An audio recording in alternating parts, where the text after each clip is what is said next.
नमस्कार दोस्तों, wealth sky के एक और नए इंटरेस्टिंग वीडियो में आप सभी लोगों का स्वागत है। मेरा नाम है सुधीर और बात करेंगे इस वीडियो में हम निफ्टी एंड बैंक निफ्टी के बारे में। दोनों के चार्ट को अंडरस्टैंड करेंगे, समझने की कोशिश करेंगे। कल लास्ट ट्रेडिंग सेशन है इस हफ्ते का, तो मार्केट कैसा बिहेव करेगा। तो वीडियो को स्टार्ट करते हैं। वीडियो स्टार्ट करने के साथ सबसे पहले बात कर लेते हैं। कल हमने एक एनालिसिस करी थी, उसमें मैंने आपको एक ही पॉइंट बताया था कि अगर गलती से मार्केट गैप डाउन खुलेगा तो मैं यहाँ पे पूरी तरीके से इंटरेस्टेड हूँ बाइंग करने के लिए। क्यों? क्योंकि यहाँ पे हमारे मार्केट का जो सेंटीमेंट बना हुआ है वो पॉजिटिव बना हुआ है और अगर गैप डाउन खुलेगा तो रिकवरी आने के चांसेस बहुत ज़्यादा हाई हैं। कल मार्केट डे हाई पे क्लोज हुआ था, तो आज आप देख सकते हो जैसी मार्केट गैप डाउन खुला, गैप डाउन खुलने के साथ ही एक रिकवरी आई और ऑलमोस्ट ये रिकवरी एक्सटेंड हुई 23,300 तक। उसके बाद निफ्टी की एक्सपायरी थी तो ये साइडवेज चला गया, यानी मॉर्निंग में ही एक अच्छा मोमेंटम ऊपर की तरफ मिल चुका था। अब अगर आप सिचुएशन देखोगे, अगर आप करंट सिचुएशन देखोगे, यहाँ पे मैं आपको दिखाऊं तो आपको देखने को मिलेगा। यहाँ पे देखो, जो यूएस फ्यूचर्स हैं वो आपको करीब करीब आपको, जो डाउ फ्यूचर है वो करीब आपको 1100 पॉइंट डाउन दिख रहा है और नास्डैक फ्यूचर करीब 750 पॉइंट यहाँ पे डाउन दिख रहा है। इतना बड़ा नेगेटिविटी होने के बावजूद हम क्यों नहीं गिरे, इस चीज़ को हमें समझना है। और ये जो डोनाल्ड ट्रंप ने अनाउंस कर दिया है टेरिफ्स, क्या इसका इम्पैक्ट मार्केट में क्रैश लाएगा? तो मुझे ऐसा बिल्कुल फील नहीं लगता कि यहाँ से मार्केट बहुत ज़्यादा गिर जाएगा। हमारा मार्केट सस्टेन रहेगा। इवन यूएस मार्केट की भी मैं बात करूँ तो मैं सरप्राइज़ नहीं होऊंगा कि खुलने के बाद इसमें रिकवरी आना स्टार्ट हो जाए। क्यों? क्योंकि अगर आप देखोगे तो कल जब इवेंट हो रहा था, इवेंट होने के साथ साथ जब मार्केट ट्रेड कर रहा था तो वो ऑलमोस्ट ऊपर जाके, ये फ्यूचर है, फ्यूचर का चार्ट है, ऑलमोस्ट डे हाई पे जाके क्लोज हुआ था। उसके बाद फ्यूचर्स नेगेटिव हुए और अभी भी जहाँ से ये नेगेटिव हुआ वहाँ से ये थोड़ा सा अपने आप को होल्ड कर रहा है। तो मुझे नहीं लगता कि यहाँ पे यूएस मार्केट के अंदर कोई फर्दर गिरावट देखने को मिलेगी। हो सकता है कि आज ये यहीं कहीं क्लोज दे जाए या फिर रिकवर होके थोड़ा सा क्लोज दे, बट धीरे धीरे रिकवरी आना स्टार्ट हो जाएगी। इसके पीछे का लॉजिक मैं आपको एक्सप्लेन करता हूँ ऑन द टेक्निकल बेसिस पे।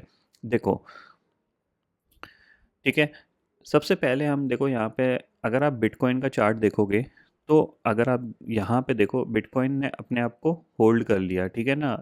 ऊपर रेजिस्टेंस पे गया, फॉल आया और फॉल के बाद अपने आप को होल्ड किया, यानी यूएस फ्यूचर्स का जो नेगेटिविटी है उसका इम्पैक्ट यहाँ पे बिटकॉइन में कुछ ज़्यादा देखने को फिलहाल तो नहीं मिल रहा है, ठीक है। तो ये एक सेंटीमेंट बता रहा है कि यूएस मार्केट भी यहाँ पे रिकवर कर सकता है, ठीक है। दूसरी चीज़, अगर आप देखोगे नैस्डैक का चार्ट, आप ये नैस्डैक का चार्ट है, ठीक है, नैस्डैक 100 का चार्ट है। अगर आप इसको मेज़र करोगे टॉप से, तो टॉप से आप यहाँ से अगर आप मेज़र करते हो तो करीब करीब इसका जो लो बना है वो 15% का लो बना है। और नॉर्मल सिनेरियो में जब मार्केट नेगेटिव जाता है तो वो इतना ही गिरता है, 15%, ज़्यादा से ज़्यादा ये 18% गिर सकता है। मतलब अगर यहाँ से इसको गिरना है ना, तो और भी ज़्यादा नेगेटिव न्यूज़ चाहिए होगी तभी गिरेगा, वरना ये नॉर्मल सिनेरियो की गिरावट जो थी वो ऑलरेडी कंप्लीटेड है। जो कह सकते हैं टैरिफ का जो इम्पैक्ट होना था वो पहले से ही मार्केट ने फैक्टर इन कर लिया था। अब इनमें रिकवरी आने के चांसेस बहुत ज़्यादा हैं क्योंकि न्यूज़ कंप्लीट हो चुकी है। अब कोई न्यूज़ आनी नहीं है, तो मार्केट क्या करेगा, अपने आप को 1-2 दिन टाइम पास करेगा। टाइम पास करने के बाद वो रिकवर करेगा, ठीक है। ये चीज़ ध्यान में रखिएगा। जस्ट लाइक हम अपने मार्केट का एग्जांपल बताऊं तो आप देखोगे यहाँ पे कि हम टॉप से ऑलमोस्ट जब लो बना हमारा, वो करीब करीब 15% ऊपर का 1% और मान सकते हो। यहाँ पे अगर हम टॉप से यहाँ पे, अगर आप यहीं से क्यों ले रहा है, यहाँ से ले ले, ठीक है। तो आप देखो यहाँ पे हमने जो लो बनाया था वो करीब करीब 16%, 16.5% का हमने लो बनाया था। अपने मूविंग एवरेज से हम बहुत फार चले गए थे। ये 200 डे मूविंग एवरेज है, इवन 50 डे मूविंग एवरेज से भी हम बहुत फार चले गए थे। तो हमने यहाँ से एक वन वे रिकवरी दिखाई थी, ठीक है। और अब हम होल्ड कर रहे हैं अपने आप को 23,250 पे हैं, ठीक है।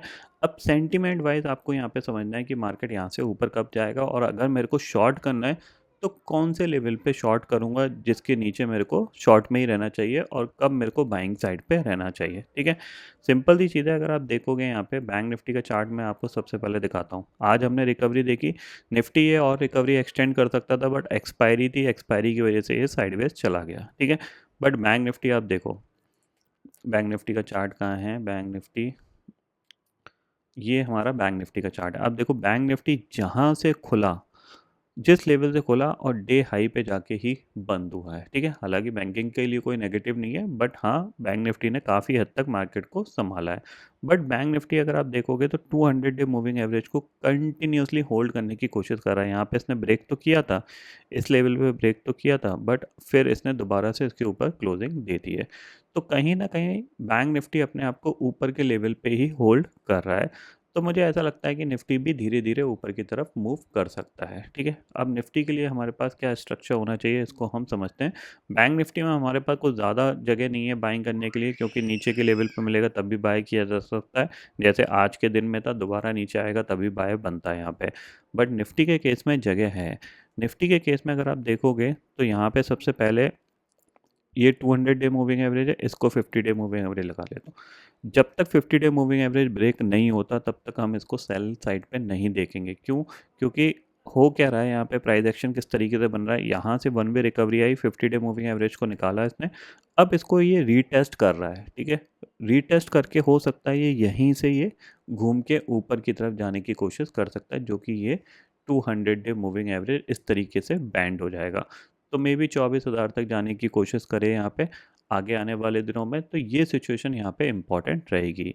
दूसरी चीज़ है, अगर आप देखोगे यहाँ पे 50 मिनट टाइम फ्रेम के हिसाब से, मैं यहाँ पे सबसे पहले तो आप क्या करो, यहाँ पे एक हॉरिजॉन्टल लाइन खींच लो। ये आपका एक सपोर्ट एरिया है, ठीक है। ये आपके पास एक सपोर्ट एरिया है, और आप यहाँ से एक चाहो तो एक ट्रेंड लाइन भी खींच सकते हो।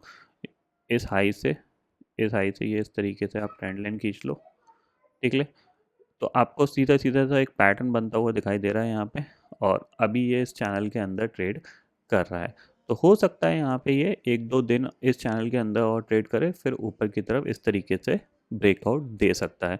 तो थोड़ा सा आपके लिए अब क्या है, थोड़ा सा एक दो दिन साइडवेज रह सकते हैं। मतलब कल का ट्रेडिंग सेशन भी ये साइडवेज रह सकता है, और मंडे का ट्रेडिंग सेशन भी ये साइडवेज रह सकता है। देन उसके बाद एक मोमेंटम देखने को मिलेगा, either up side either down side. तो थोड़ा सा आप इस पैटर्न पे ध्यान रखिएगा। किसी भी रीज़न से अगर ये 23,350 के ऊपर निकलता है तो आपको एक वन वे रिकवरी यहाँ पे देखने को मिल सकती है। कहाँ तक देखने को मिल सकती है? अराउंड 23,600 तक। ये चीज़ ध्यान में रखिएगा। नीचे शॉर्ट का मैंने आपको बता दिया, फिलहाल जब तक 23,000 के नीचे नहीं जाता तब तक मैं शॉर्टिंग में इंटरेस्टेड नहीं हूँ, क्योंकि 23,000 एक 50 डे मूविंग एवरेज है, 23,050 के आसपास। तो जब तक वो ब्रेक नहीं होगा, फर्दर नेगेटिविटी आएगी, इसके चांसेस थोड़े से कम दिख रहे हैं, क्योंकि मार्केट अपने आप को होल्ड कर रहा है। आज का दिन इसके पास बहुत अच्छा था, अगर ये चाहता तो आज ईजिली नीचे की तरफ जा सकता था, बट नहीं गया। अगर एक दो दिन तक नहीं जाता है तो डेफिनेटली इसमें थोड़ा सा उछाल देखने को मिल सकता है। ये पॉइंट आपको ध्यान में रखना है, ठीक है ना।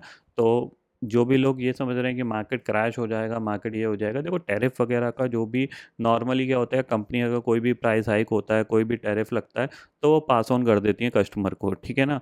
तो इसका इम्पैक्ट जो है वो लॉन्गर टर्म में देखने को मिलेगा, शॉर्टर टर्म में कोई इम्पैक्ट नहीं रहेगा। यहाँ पे मार्केट अपने आप को धीरे धीरे रिकवरी मोड में ही लाने की कोशिश करेगा। उसके बाद कंपनीज के रिजल्ट आएंगे, जिस कंपनी का रिजल्ट आएगा उसका यहाँ पे देखो, पूरा मार्केट थोड़ी नहीं खराब हो गया। टैरिफ लगा है तो जहाँ पे देखो फार्मा आपका एक्सक्लूड है, फार्मा पे कोई टैरिफ नहीं लगा है, आपका मेटल्स पे कोई टैरिफ नहीं लगा, तो ये कंपनियां तो अच्छा करेंगी ना। टू व्हीलर, फोर व्हीलर्स वगैरह, ऑटोमोबाइल पार्ट्स वगैरह इन पे लगा है, तो ये कंपनियां थोड़ा सा हो सकता है ख़राब करें।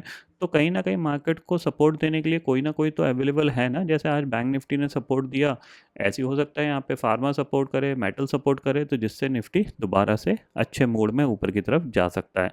तो ये ध्यान में रखिएगा। ये पूरा एक एनालिसिस है जो मैंने आपको यहाँ पे एक्सप्लेन करी है, जो कि अगले 5-6 ट्रेडिंग सेशन में आपके काम आने वाली है, ठीक है।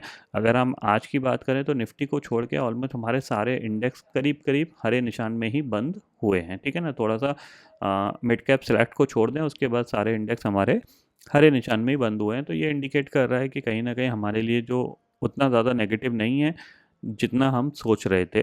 और बाकी मार्केट ऑलरेडी गिरा हुआ है, गिरे हुए मार्केट में फर्दर नेगेटिव न्यूज़ आती है तो उस पर मार्केट रिएक्ट भी नहीं करता, और ये न्यूज़ पिछले 15-20 दिन से ही चल रही है।